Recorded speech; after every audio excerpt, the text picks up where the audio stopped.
بحرین آ کر خوشی محسوس ہو رہی ہے جیسے اپنے گھر آئے ہیں۔ بہترین استقبال پر بحرین کی حکومت اور عوام کا تہ دل سے شکریہ ادا کرتا ہوں۔ وزیر اعظم شہباز شریف کا بحرین میں کاروباری برادری کی تقریب سے خطاب۔ کہا بحرین کی جانب سے تاریخی استقبال کی یادیں ہمیشہ ہمارے دلوں میں رہیں گی۔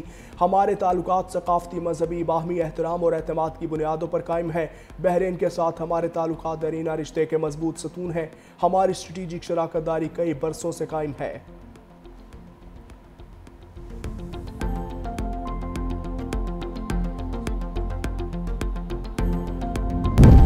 پاکستان اور نائجیریا کے درمیان تجارتی اور سرمایہ کاری تعاون میں نمایاں پیش رفت۔ رانا احسان افضل کی نائجیرین انویسٹمنٹ پروموشن کمیشن کی سربراہ عائشہ ریمی سے اہم ملاقات۔ مینوفیکچرنگ، آئی ٹی، لاجسٹکس اور ایگرو پروسیسنگ میں سرمایہ کاری کے مواقع پر بات چیت۔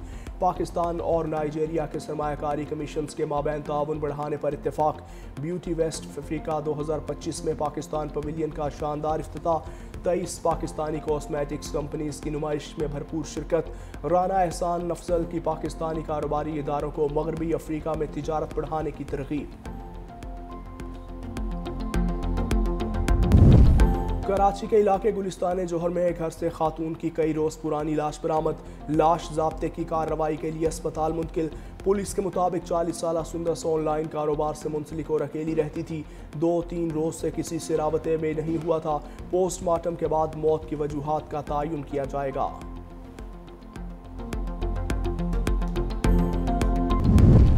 پنجاب میں بے سہارا بیواؤں کے حقوق پر ڈاکہ ڈالنے والے غاصبوں کے خلاف سخت ایکشن۔ وزیر اعلیٰ مریم نواز نے بے سہارا بیواؤں کے قبضے کیس فوری حل کرنے کا حکم دیتے ہوئے کہا، وزیر اعلیٰ کا گجرات، لیا، حافظ آباد اور دیگر اضلاع میں قبضے کے جلد فیصلے نہ ہونے پر اظہار ناپسندیدگی۔ وزیر اعلیٰ مریم نواز نے کہا، ناجائز قبضے کے کیس کے جلد حل سے عوام کو فوری ریلیف دینا چاہتے ہیں۔ تمام ڈپٹی کمشنرز ناجائز قبضہ کیس پر روزانہ اجلاس کریں۔ جائیدادوں پر ناجائز قبضے کے خلاف روزانہ مانیٹرنگ ہوگی۔ وزیر اعلیٰ مریم نواز نے روزانہ کی بنیاد پر رپورٹ طلب کر لی۔ باغوں کا شہر لاہور اسموگ کی زد میں، دنیا کے آلودہ ترین شہروں کی فہرست میں لاہور کا تیسرا نمبر۔ شہر کا AQI 210 ریکارڈ۔ اسموگ سے متاثرہ علاقوں میں شہریوں کو ماسک کا استعمال یقینی بنانے کی ہدایت۔ دوسری جانب دھند کے باعث موٹر وے M1 کو پشاور سے صوابی اور صوابی سے برہان تک بند کرنا پڑا۔ حد نگاہ بحال ہونے کے بعد موٹر وے ٹریفک کے لیے کھول دی گئی۔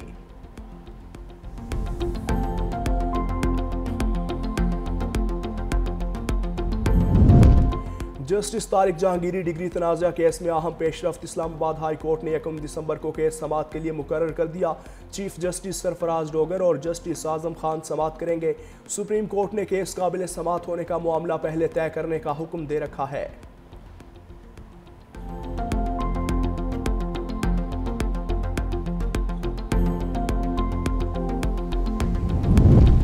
رحیم یار خان میں ڈاکوؤں کی فائرنگ سے 2 کمسن بھائی جاں بحق۔ کوٹلہ جعفر لال میں ڈاکو اجمل نامی شہری سے موٹر سائیکل چھین کر فرار ہو گئے۔ شہری نے اپنی برادری اور پولیس کو کال کر دی۔ اہل علاقہ کے تعاقب پر ڈاکوؤں نے فائرنگ کر دی۔ فائرنگ کی زد میں آ کر 8 سالہ احمد اور 10 سالہ شاہزیب جاں بحق ہو گئے۔ پولیس نے علاقے کی ناکہ بندی کر دی۔ ڈاکوؤں کا تعاقب جاری۔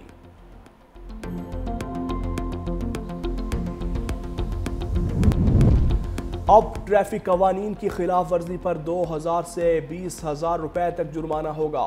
پنجاب میں ٹریفک قوانین کی خلاف ورزی کا قانون منظور۔ آرڈیننس بھی جاری۔ تیز رفتاری پر موٹر سائیکل کو 2000 جبکہ گاڑی کو 5000 روپے جرمانہ کیا جائے گا۔ ٹریفک سگنل توڑنے والی موٹر سائیکل کو 2000 اور 3 ویلر کو 3000 روپے جرمانہ بھرنا ہوگا۔ سگنل کی خلاف ورزی پر کار کو 5000 اور 2000 سی سی گاڑیوں کو 10,000 روپے جرمانہ ہوگا۔ سگنل کی خلاف ورزی پر 2000 سی سی سے زائد کی گاڑیوں کو 15,000 روپے جرمانہ ہوگا۔ دھواں چھوڑتی موٹر سائیکل کو 2000 بھرنا ہوں گے۔ بغیر فٹنس سرٹیفکیٹ گاڑی چلانے پر 1 لاکھ روپے تک کا جرمانہ ہوگا۔ خاتون اول آصفہ بھٹو زرداری سے امریکہ کے قونصل جنرل چارلس گڈمین کی بلاول ہاؤس میں ملاقات۔ پاک امریکہ تعلقات میں مزید فروغ پر بات چیت۔ آصفہ بھٹو سے جرمن قونصل جنرل تھامس شولٹز کی اپنی اہلیہ کے ہمراہ ملاقات۔ صحت، تعلیم اور خواتین کو بااختیار بنانے کے لیے باہمی تعاون کے فروغ پر زور۔ ملاقات میں سینیٹر شیل رحمان، صوبائی وزیر صحت ڈاکٹر عذرا پچوہو سمیت دیگر رہنما بھی موجود تھے۔ سندھ کے سینئر وزیر شرجیل انعام میمن کی محکمہ اطلاعات کو تمام فلمی اور میڈیا پروجیکٹس جلد مکمل کرنے کے احکامات، حکام کو جاری میگا پروجیکٹس اور ترقیاتی کاموں کی بر وقت اور مؤثر تشہیر کی بھی ہدایت۔ محکمہ اطلاعات میں اجلاس کے دوران سینئر وزیر شرجیل انعام میمن کو جاری منصوبوں پر بریفنگ دی گئی۔ صوبائی وزیر کی متعلقہ حکام کو ہدف کے مطابق کام تیز کرنے کی ہدایت۔ کہا سندھ حکومت چاہتی ہے فلم، ڈاکیومنٹری اور دیگر تخلیقی مواد کے ذریعے قومی بیانیے، قومی یکجہتی، امن، رواداری اور ترقیاتی اقدامات کو مؤثر انداز میں پیش کیا جائے۔ میڈیا کے ذریعے معاشرے میں مثبت پیغام پھیلانا وقت کی ضرورت ہے۔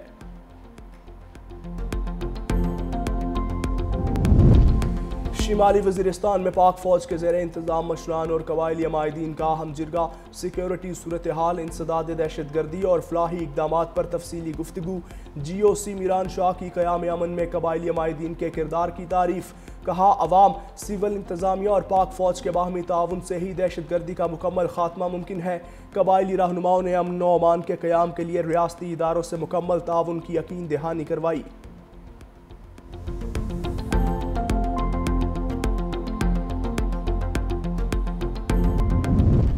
امریکی صدر ڈونلڈ ٹرمپ کے خلاف انتخابی مداخلت کا مقدمہ خارج۔ پروسیکیوٹر نے مقدمے میں لگائے گئے تمام فوجداری الزامات واپس لے لیے۔ صدر ٹرمپ کی جانب سے فیصلے کا خیر مقدم۔ پروسیکیوٹر کے مطابق مقدمہ ریاستی عدالتوں کی بجائے وفاقی دائرہ اختیار میں آتا ہے۔ جورجیا میں ٹرمپ اور ان کے ساتھیوں پر 2020 کے انتخابات میں مداخلت کا مقدمہ چل رہا تھا۔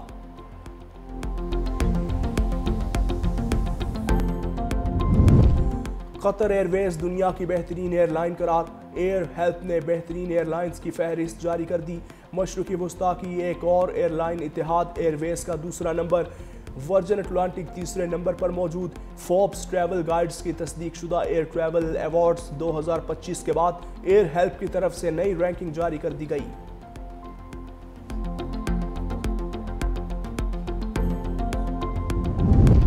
انٹرنیشنل کرکٹ جوئے میں ملوث 2 ملزم اسلام آباد سے گرفتار۔ ملزمان کی مجیب الرحمان اور زاہد علی کے نام سے شناخت۔ ملزم زاہد علی سندھ پولیس کا اہلکار، سابق پروفیشنل کرکٹر اور ضلعی سطح کا امپائر ہے۔